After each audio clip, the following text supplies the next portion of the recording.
Heck. Okay. Hamatakiapi. Diane Wilson amakiapia. Bidewakantuan oyate hamatahaya. Sicangu oyate ed omawapia. So, hello, all my relatives. My name is Diane Wilson. I am a descendant of the Bidewakantuan or Dakota people here in Minnesota, and I am enrolled on the Rosebud Reservation. And it is an honor to be speaking today from the ancestral homelands of the Dakota people here in Minnesota. And I really want to thank the Pollinator Friendly Alliance and Lori Schneider for the invitation to be part of this conference. I have attended for several years as an observer and learner. And I just want to have a little fangirl moment that I have learned so much from this conference and to be presenting after Heather Holm, who to me is just such an incredible expert in her fields, and also Steve Tomford. Those are two names that really mean their work has meant a lot to me, and but also all the presenters. So I'm a creative writer and a landowner, and so the work of this conference has meant a great deal to me in the work that I do. And I have primarily both taken care of and written about seeds and bogs and stories. To me, all of them are really important when it comes to supporting our pollinators. So today I thought I'd tell you a little bit about my seed work, the bog that I'm taking care of now, and then how I write, I turn this work into stories. Um, and I wanted to, and I focus on stories because I think it's so important in taking this really vital work back out into the world to a much broader audience. So as a writer, um, publishing books like The Seed Keeper gives me a platform to go out into the world and tell a story, a different kind of story about seeds, for example, than people may have known in their own lives. And it gives me a place to talk to them then about how we protect them, how we have a relationship, how we avoid some of the dangers like neonicotinoid seeds. And so for me as a writer, stories are a critical piece of doing this work. And it's one of the ways that even a fiction writer can be an ally in this pollinator work. And one of the, part of the reason I think stories are so important is that that's from our earliest days as children. You think about the books that our parents or our guardians, the adults in our life read to us. And those books start teaching us from the time before we can even talk. They start teaching us about who we are and where we come from and what our relationship is to that earth. And so these stories can help, they educate us, they inspire us, they can move us to action, but stories can also be used to distort and erase and repress. So again, stories are just, to me, one of the really important tools in this work. And I wanted to start with this for people who are not familiar with Minnesota. This is the traditional homeland for the Dakota, the Anishinaabe, and the Ho-Chunk peoples. And the Dakota, Nakota, and Lakota peoples who are spread across the southern half of Minnesota, across South Dakota, and into North Dakota, together form the Oceti-Sakowin, or Seven Council Fires. So that just gives you a little context about where we are and who the Dakota people are. And I wanted to start by talking a little bit about the oral storytelling tradition for Dakota people. So as a Dakota writer, I'm descended from people who were and continue to be oral storytellers. And one of my friends and fellow writers is Therese Peterson, who wrote this book, Voices from Pajut Zizi, that talks about the different kinds of stories. And stories are really important in forming all of our cultures. But for Dakota people, we had Wicho Oyake, and that contained our history and our migrations and the genealogy that helps us understand how we're related. And this is very important when you're in small communities. And we also have Hitung Kankapi. And these are the myths and legends that we only tell in the wintertime because they're such important stories. But they are the ones that really tell us how we're supposed to live in the world, who we are as human beings, the values that we carry, the way we treat each other. And often these stories will include some of the really important roles in these stories are played or are told by plants and animals who then convey that understanding that they are also our teachers. So that when we are, as human beings, when we're struggling with understanding how to be in the world, we can look to these teachers, the plants, the animals, the way the earth responds. And these are teachers and lessons that we can follow um, uh, in the world. And I think that is so important because it's something that we tend in our mainstream society to look at us as human beings as being in charge of what nature does and redirecting. So think about these stories, how important they were in teaching all of us about who we are. So this is my my real introduction. I, uh, I think of myself through the books that I've written, and my work as written stories that, similar to the oral stories, also carry a Dakota history and culture. And I am especially interested in the ways that assimilation has impacted our culture, especially with regard to the teachings in those traditional stories, which has everything to do with our relationship to the earth and the issues that we're facing today. So my at the heart of my work is a commitment to cultural recovery. And that was inspired by a Dakota historian, David Larson, who said, when you know what was taken away, then you can reclaim it. So I've written about cultural identity and assimilation, about historical trauma. I have two middle grade books that are about Dakota language protectors and a picture book, Where We Come From, that encourages children to think about what their family identity is, what communities they come from, what stories they're carrying that are creating who they are. And so then my last book, The Seed Keeper, is the one that really explores how returning to our indigenous seeds and foods can also help us reconnect with our relationship with the earth. And this is a photo from my garden in a good year.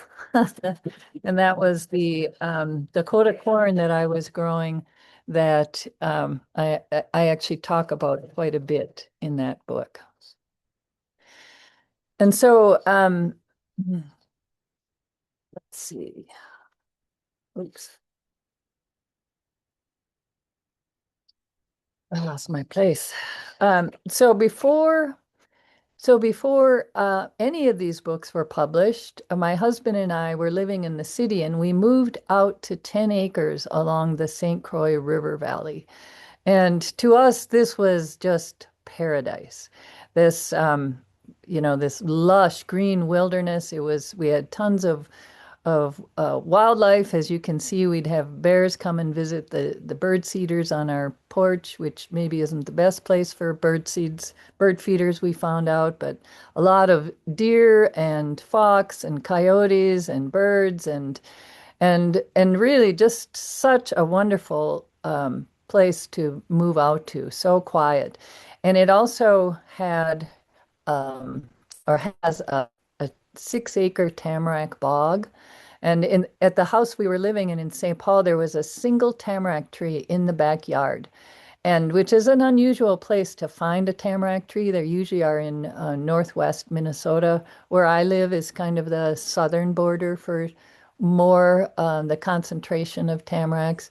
But every year on during the birds migration, I would get to see the ruby-crowned kinglet stop by to eat the aphids on that tamarack. So when we started looking for a place for to we both I'm an because I'm a writer and my husband was an artist, we were looking for a place with studio space, but we heard about this place with its tamarack bog, and that's when, we drove up in an ice storm and we bought it on the spot. And, I liked the house, but I loved that bog, and I didn't even know about bogs back then. I just liked tamarack trees. So that's how we came to live up north. We also had this beautiful, majestic white oak tree out by the road it was one of the most beautifully formed, shaped trees that I've ever seen. And so it was just a joy to see that tree every time we drove in. We also had 3 acres of open fields that had a scattering of oak trees and also some birch and a few others. And then we have a remnant of a hardwood forest that we share with our neighbors. Um, and so this was where we moved. We built our studios and basically our creative lives up here. But so about the same time that we bought the house, I started volunteering for this tiny, bare bones program out that was called Dream of Wild Health. And they had a half-acre leased garden down in Farmington, and this collection of very rare old indigenous seeds that had been protected and grown out by tribes and families for many generations. And as a gardener, I knew as soon as I heard about those seeds that I needed to go and be part of that work. And I think many of us were called right around that time to come be part of the work of bringing these seeds back out to the world because many of them were very close to extinction. We had seeds that they, there was only a handful left as far as we knew in existence. And so I was also, as a writer, really interested in the stories that these seeds carried. We had 800-year-old traditional tobacco. We had Cherokee Trail of Tears corn that was carried. It was descended from the corn that was carried on that original removal. And we also had Hopi black turtle beans and many other seeds as well from around the country. But what fascinated me was the thought that these seeds were carrying stories of each season that they were grown. So how much rain fell, how hard the wind blew, and then the stories of our ancestors as well, who would have held those seeds in their hands before they planted them. Sometimes they would put a seed in their mouth and moisten it before they put it in the soil. So there, these seeds were carrying even the DNA from our ancestors. And they also, of course, carry the wisdom of that mother plant herself. But what I didn't know then was how long human beings had been collaborating with seeds and how close these seeds in particular, had come to extinction. And and so that was the reason why I began to do this work. And then a few years later, after volunteering for a couple years, in 2008, I was hired as the director. And that's just after we bought a 10-acre farm in Hugo that had been conventionally farmed. And so that soil was so exhausted that we had places that couldn't grow anything. But working at the farm gave me the opportunity for years to work with native farmers and youth and their families, as you can see, who were part of our programs. We worked with farmers and then the seeds themselves. And all of this, all of us together were relearning. This was part of this cultural recovery work that I mentioned in my writing. We were relearning how to be in an indigenous relationship with the land. And what I mean by that is that many of our families, including mine, had grown up through boarding schools and also public schools and attending churches that taught us a worldview that regarded human beings as a dominant species who, with a God-given right to use the land and water and plants and animals as we needed. And at Dream of Wild Health, we began every day in circle with prayer. So one of our elders, Ernie Whiteman, would lead all of us in prayer. So the farmers, the program staff, the youth, we all started our day with smudge and offering tobacco and prayers of gratitude to the soil, to the water, to the plants and animals who were co-creating and sharing that farm with us. And so by learning how to garden with reverence once again, we were actually practicing Mitakuye Owasi. And that's a Dakota phrase that means we are all related. And this is a kinship-centered relationship with all beings, everyone around us, the air, the water, the plants, and the animals. And being a good relative to all of these beings is one of the most important teachings for Dakota people. And our kinship rules were tribal law. That's how important these kinship rules were. And this philosophy of kinship is fundamental to an indigenous worldview. And so we honored these relationships through the teaching of reciprocity, which just means we take care of the land takes care of us. And so, for example, when I said about the soil being so exhausted that she couldn't even grow anything in some areas, we brought in 100 tons of compost into those fields in 1 year and fed that soil. So it took us about 5 years to restore the fertility of this soil until she was once again fertile and abundant. And of course, if you have healthy soil, you have healthy plants, and then your healthy plants create healthy human beings. So that's really that teaching of reciprocity. And when we are gardening this way with prayers and taking care of each other, then our food truly becomes our medicine.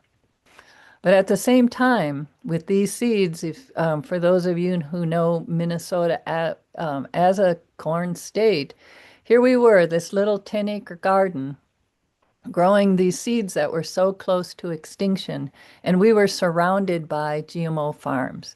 So as Lori mentioned earlier, corn is one of the seeds that is most often planted as a GMO variety. And can be treated with neonicotinoids. So it was a daily struggle of hand pollinating and protecting our plants to make sure that our seeds didn't get cross-pollinated. And so it was for me this juxtaposition of this indigenous worldview and the way that we live in kinship with plants and soil and water, and the struggle alongside this other Western worldview where plants and soil and water were commodities and they were being treated in a way that maximized profit. And though that tension between those two worldviews is actually what became a very important theme in the novel that I wrote. And so this experience for me working at Dream of Wild Health really helped me understand how the worldview that we carry, which is the story that explains how the world works, it influences our daily lives and our relationship to the earth. So I love this quote from Robin Wall Kimmerer, and of course I love her book, Breeding Sweetgrass. But knowing that you love the earth changes you, activates you to defend and protect and celebrate. But when you feel that the earth loves you in return, that feeling transforms the relationship from a one-way street into a sacred bond. And to me, that quote just sums up that understanding of what it means to be in a kinship-centered relationship with the earth. And so today, that little farm where I first started volunteering to work with seeds, it grew from that half acre of leased land. It is now a 30-acre organic farm in Hugo, and it is one of the leading organizations doing seed sovereignty work in the country. And they are continuing to grow out those seeds and return them as foods for our communities. Um, and along the way, they have also, because we know how important pollinators are in seed and food work, they also restored several acres of land to a prairie. They put in an orchard and a lot of native perennials, so that not only is it a productive food farm, it's also a haven for our pollinators, because as we know, these relationships all work together. And at the heart of this work is a belief that when we do this, we are healing ourselves, but we are also healing back in time for our ancestors, for all that they suffered and sacrificed. And we are also healing forward into the future for future generations. And that's part of that 7 generations teaching about always considering the consequences of our actions 7 generations out. And part of this is the way we garden, the way we offer our prayers to our plants, and then we share this knowledge with our children and grandchildren so that it's always being passed on. And again, this is part of that oral storytelling tradition. You are always preparing that next generation to take over in this work. And so as a writer, I realized that this was the story that I wanted to tell. This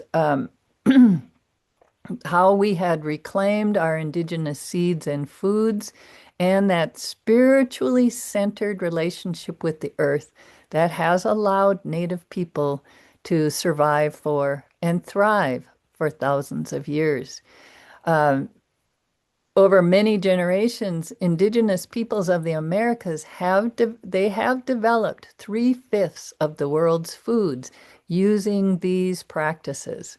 So foods that we take for granted, like corn, potatoes, squash, beans, coffee, chocolate, just to name a few, are the result of indigenous ways of knowing and gardening.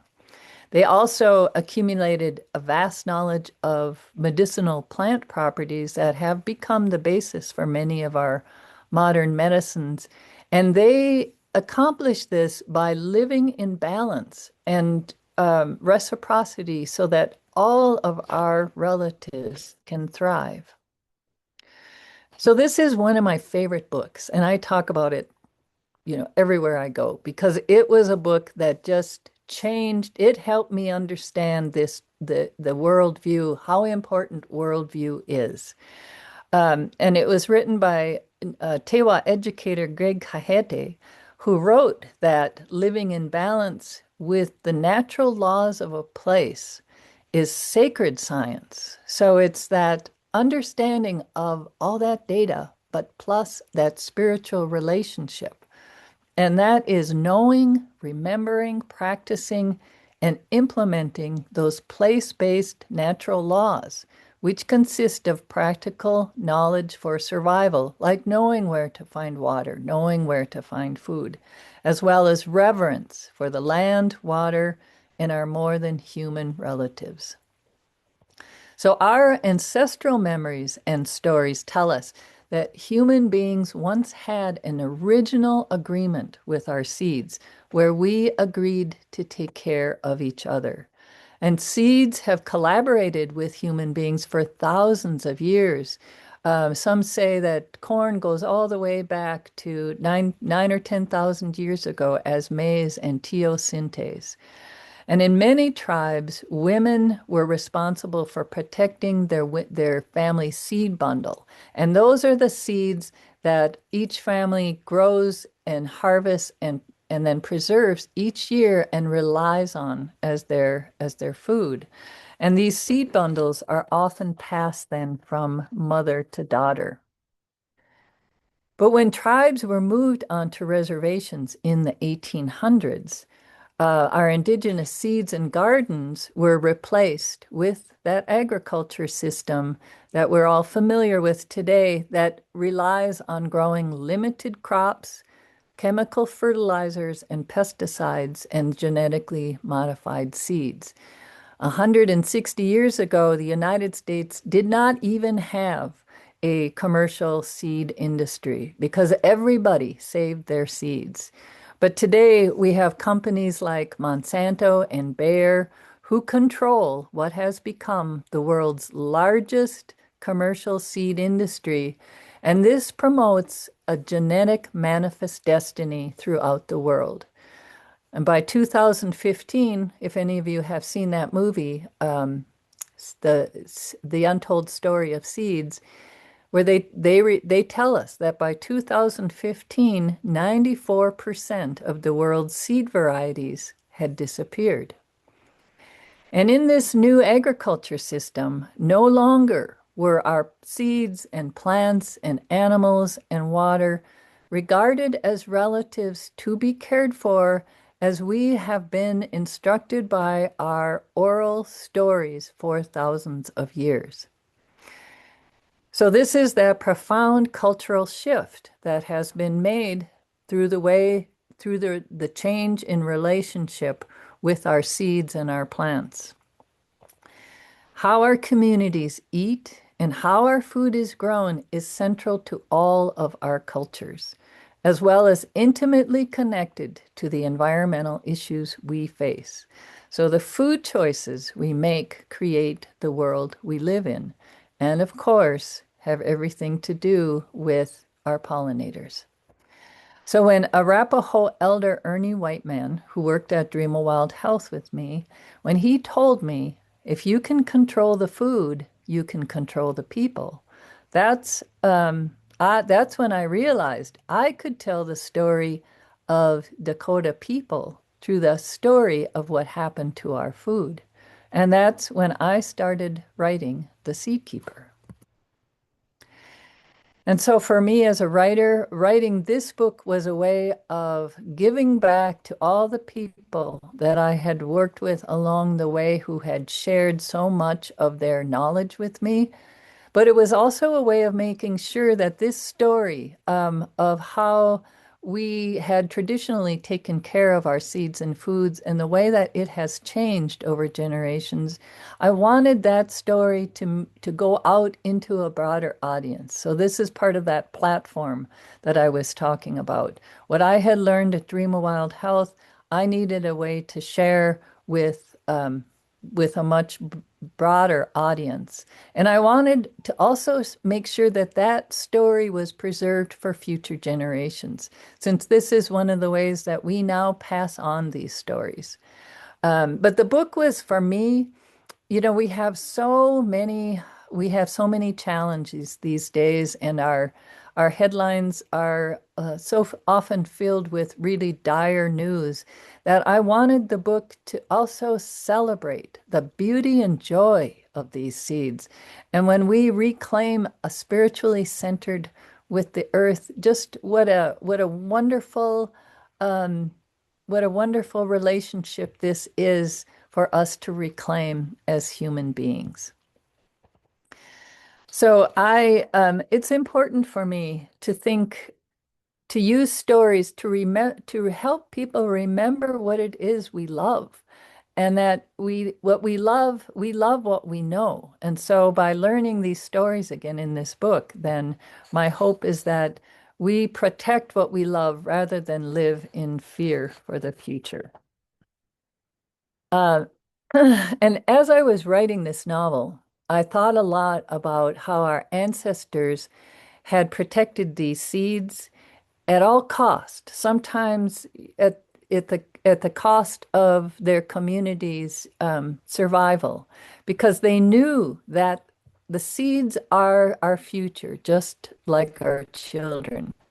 But at the same time, we know that these seeds and the earth are facing a climate crisis and also near extinction.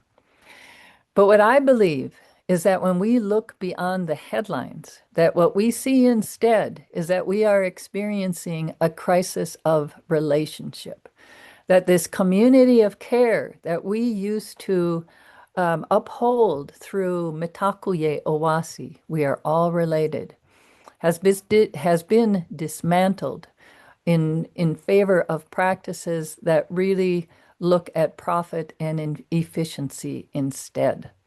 So we have to look at what is our relationship with these plants and animals, with our pollinators, and see how that relationship is impacting the challenges that we're facing.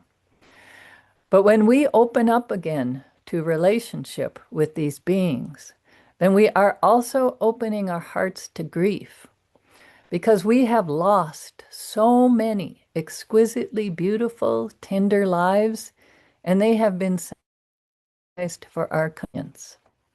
So, as human beings, how do we respond to this grief? What actions can we take when the issues we face are global in their immensity?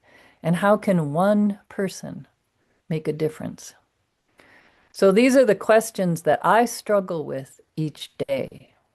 And when I step outside my front door and I look around and I see how beautiful this world is, I see bees out there pollinating squash blossoms. I see the sandhill cranes returning on migration. That's when I remember that no matter what else is happening, no matter how dire those headlines, I am responsible for the relatives who are still here. And I am also responsible as a Dakota grandmother for teaching my children and grandchildren to be a good relative. And I want them to know that they can live each day believing that their actions will make a difference. So that even if the world is ending tomorrow, we still plant our seeds today. So the last thing that I'll say about The Seed Keeper is that this is really a book about that relationship question and asking how our relationship with seeds has changed over generations and what the consequences are for us as human beings and for the seeds themselves. And so to me, this is the fundamental question that is underlying all of the other work. And I also hope that for people who read the book, that they see it as a story that reminds us how to protect what we love and remember our true history as human beings who have always been in this relationship of reciprocity and caring for the earth, and also a celebration for all the gifts that we've received. Okay, so meanwhile, back in paradise, what we didn't know about this land when we bought it was that it had been grazed. It was previously owned by the farmer across the road, and he had used it to graze his cattle, and it was also we have a lot of white-tailed deer in that area. So it was a real education for us city people to come out here and think, oh, we're in this beautiful, lush green wilderness, and then to slowly understand the reality of what was happening on our land. And that overgrazing had actually wiped out a lot of the biodiversity and the beneficial seedlings, and it opened up space for some very enthusiastic volunteers, which is my language instead of saying invasive, because I don't like to characterize plants in a negative way. They are exhibiting their exuberant nature sometimes when, as humans, we take actions that open up space and they simply move in.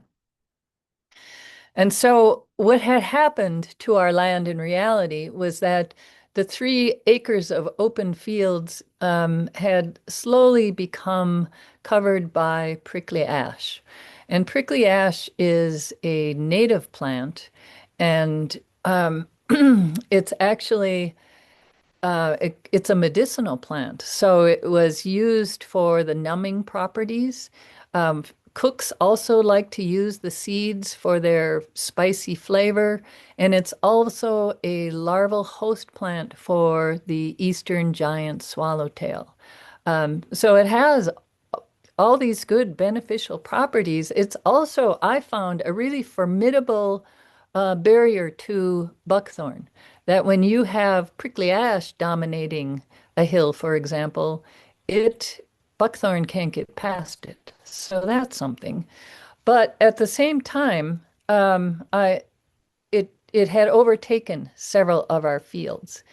And so the it had also moved into around that beautiful old white oak tree and encircled the base of it, so that when the oak tree was under stress, or it I'm not sure exactly what happened, some internal pest, but one day the tree just collapsed.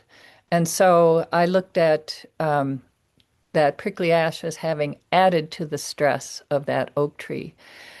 Um, And so it was really difficult for me not having that expertise other than my years of gardening and some training as a master gardener to try to understand what I needed to do on these 10 acres. Um, so that was something that we kind of lived with for a number of years. But the real gem on our land is this tamarack bog. And the tamaracks are essentially a floating platform that's surrounded by a moat of standing water. And I have only been in there once in a very dry season, and that with my good friend Hope Flanagan. And we saw pitcher plants, cranberries, cotton grass, heather laurel, and in the spring, on standing on the other side, we also saw moccasin flowers and calla lilies. So it is just this exquisite uh, plant community, and of course, host for lots of really wonderful birds too, including a family of pileated woodpeckers. And what I learned about the bog was that it had been carved by prehistoric glaciers that had moved out around 10,000 years ago and had left behind Minnesota's legacy of 11,000 lakes and 6,000 rivers and streams and 18 million acres of wetlands, which is Minnesota has the most wetlands of any state in the lower 48. So only Alaska has more wetlands than we do. And these bogs and fens and marshes and swamps are very hardworking neighbors, and they provide critical habitat for birds and other wildlife. They filter pollutants, they retain floodwater, and they also prevent erosion. And in my area, sandhill cranes and red-winged blackbirds and those spring-loving peeper frogs, who are one of my favorite signs of spring, they all rely on this habitat. But too often, we value these complex communities for their ability to serve humanity. So I have heard said that the earth is covered with 3%. 3% of the earth is wetlands, but they hold 30% of the carbon of the world, which is far more than all of the forests combined. So you hear lots of recommendations about preserve our wetlands because they are a tremendous carbon sink.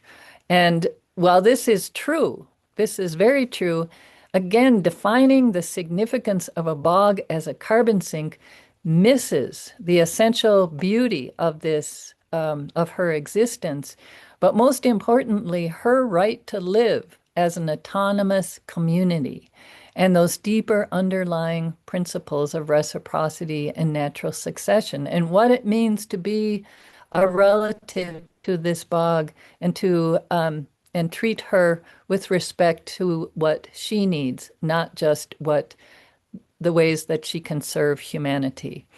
And it was that kind of thinking about how do wetlands serve humanity that led to settlers in the 1800s thinking they were just wasteland and to be filled in and then used for houses and farmland. And so through that, we lost about half our wetlands here in Minnesota when they were drained. And it wasn't until 1991 that Minnesota passed the Wetland Conservation Act to protect our wetlands. And so among the 10 million acres of wetlands remaining in Minnesota, the 6 acres in my backyard are part of that. And as far as I can tell, it is a healthy, stable community. And so one of my biggest concerns about prickly ash then and buckthorn is that if when the dry seasons, when that moat dries up, that the prickly ash and the buckthorn could move across into that bog and destroy this precious thousands years old plant community. So, okay, we eventually had to face the reality of what was happening on our land. And that photo on the left shows our front field, which was completely filled in with prickly ash. And then the photo on the right shows the willow tree that my husband and I had planted when we first moved in. That was now a solid column of green that had also been encircled by prickly ash, which had managed to adapt to living in the shade. So it's a really wily plant. And it took me a long time to think about what to do. And it wasn't until just 4 years ago, really, when I retired from nonprofit work and my husband also passed away, that I decided to focus on land renewal work. And it was a way to both help heal the land, but also do my own healing. And so I took a trip to Costa Rica and I visited rainforest down there and learned about that even in Costa Rica, which is one of the most biodiverse countries in the world, how they had gone through a period in their history when rainforests were also clear cut and for farmland. And then they had done that restoration work to bring them back. And this is where I learned about natural succession, how plants work in generations, and each generation opens up for the next series of plants come in.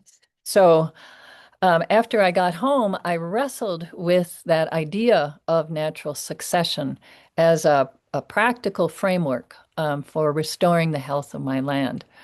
And I had a moment, a naive moment where I thought, well, maybe prickly ash is just a phase. Maybe it's like a teenage phase where, all the good trees will come in after prickly ash. But of course, I really wasn't, I didn't think, I had to look at the dying oaks and the fact that I had so many fields that were covered.